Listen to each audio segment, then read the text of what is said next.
Marley was dead, to begin with. There is no doubt whatever about that. The register of his burial was signed by the clergyman, the clerk, the undertaker, and the chief mourner. Scrooge signed it, and Scrooge's name was good upon chains for anything he chose to put his hand to. Old Marley was as dead as a doornail. I actually saw a reading of A Christmas Carol years ago, about probably 15 years ago. It was on Channel 2, and it was at the Pierpont Morgan Library in New York. It was James Earl Jones and Martin Sheen, and they read it, just the two of them. And I remember thinking, geez, that would be a good project. I've always tried to get involved with acting one way or the other when I could. Paul asked me one day if I would do this Christmas Carol with him, and we started out with like 5. Yeah. And as he gradually broke it down, we found that we could accomplish the whole story pretty much with him doing some of the voices. It is not justified in what I ask, but I see something strange. It is not belonging to yourself. It is there, protruding from your skirts. Is it a foot or a claw?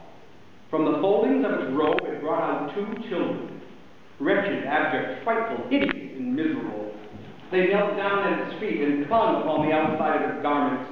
They were a boy and a girl, yellow, ragged, scowling, and wolfish. No perversion of humanity in any grade through all the mysteries of wonderful creation has monsters half so horrible and dread.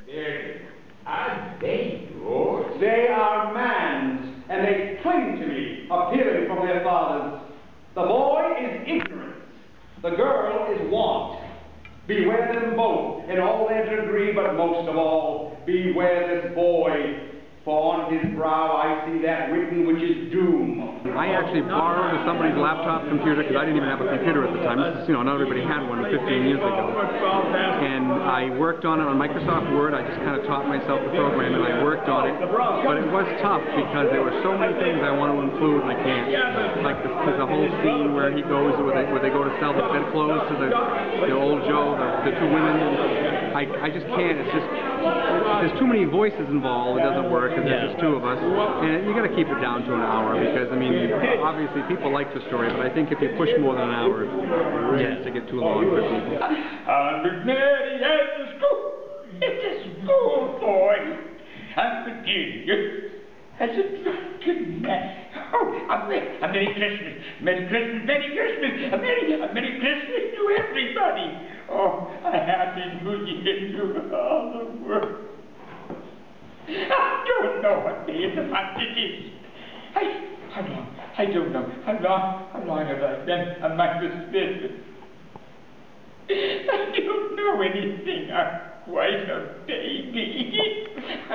Run into the window. He opened it and put out his head. A young boy in his Sunday clothes was standing below in the street. Wait, yeah. What's today? My 5-year tattoo. Today? Why, it's Christmas time!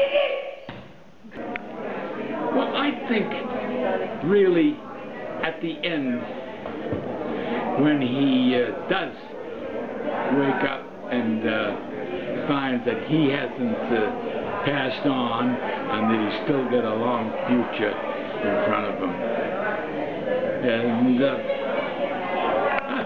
I like that because it requires some more acting, getting into have a little more feeling. He had no further intercourse with the spirits, but lived upon the total abstinence principle ever afterwards. And it was always said of him that he knew how to keep Christmas well, if any man alive possessed the knowledge. And may that be truly said of us and all of us. And so, as Tiny Tim observed, God bless us everyone.